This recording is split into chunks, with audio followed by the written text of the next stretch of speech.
when we want to be more productive, we're like, okay, oh, what happened? Oh yeah, I know what happened. Other people's lives happened. I took on everybody else's stuff and didn't do the things for me. And when we don't do that, we get depleted. We get exhausted. We do come into a point of feeling that people expect so many things from us, but we don't feel appreciated because we're not appreciating ourselves. Warning, viewer discretion is advised. The content, views, and educational material you are about to experience could challenge your belief, trigger strong emotions, and frankly, piss you off.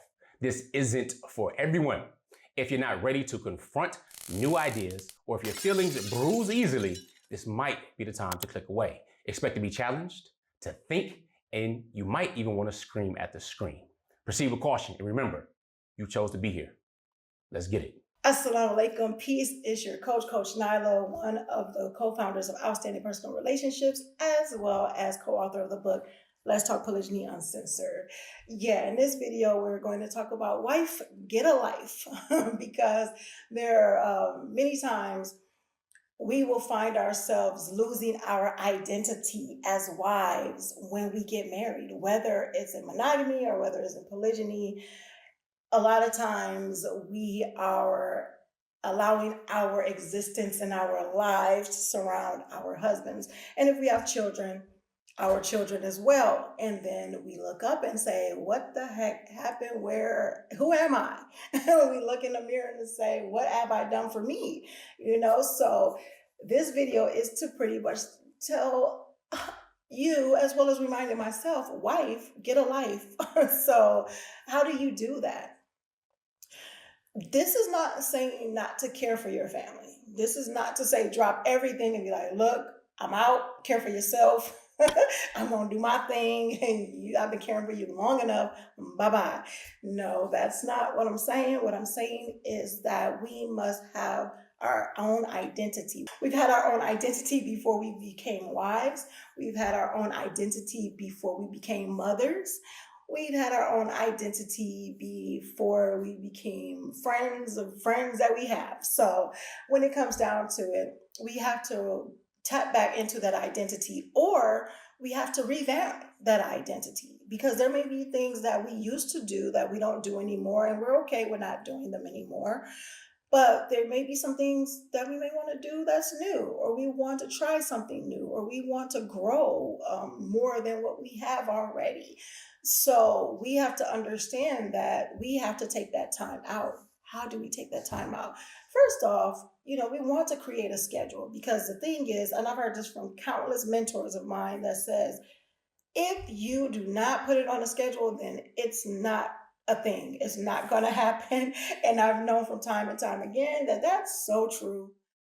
If I don't have things scheduled, I'll let other things in my life get in the way. I'll let things in other people's lives that surround my life get in the way, meaning that if a person wants something from me, as I stated in countless videos, I'm an empath, I'm a feeler, I'm a person that wants people to be happy. I can come off as a people pleaser still, even though I've kind of grown a little bit past that of doing it to my detriment. But however, if I don't have something scheduled for me or scheduled to do on my to-do list or on my calendar or anything like that, but I wanted to do it, it was a wish to do or a dream to do, it's not going to get done, because I'll say, oh, this person needs my help, or these kids need this, or the husband needs that, or this needs to be done, or let me do this now so I don't have to worry about it later. Those type of things. And then when we want to be more productive, we're like, okay,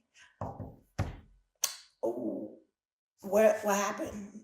Oh yeah, I know what happened. Other people's lives happened. I took on everybody else's stuff and didn't do the things for me. And when we don't do that, we get depleted.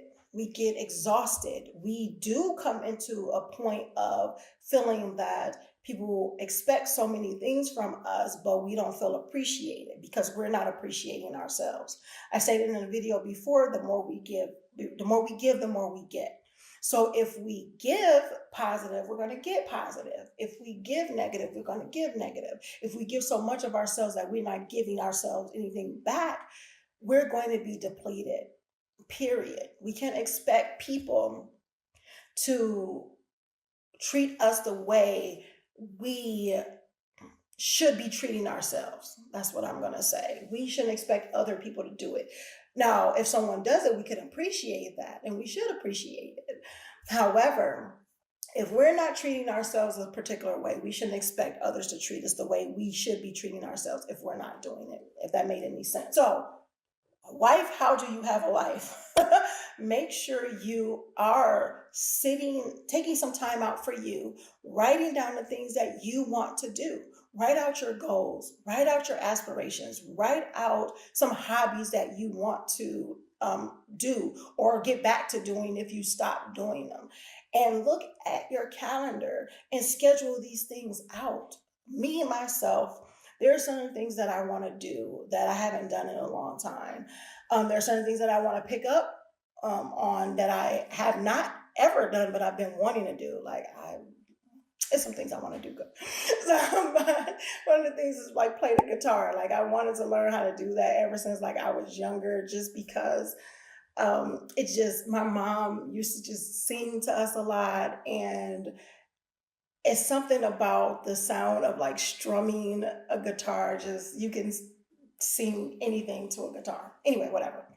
That's neither here nor there. And I know people have their own views, especially if they're Muslim, on like musical instruments and different things like that. This is not the video for that. I'm just saying these are certain things that I wanted to learn and pick up on. I do karaoke with my children. It's a lot of fun. I started to pick up on that again because it's fun, it's enjoyable, and it allows me to not take myself so serious.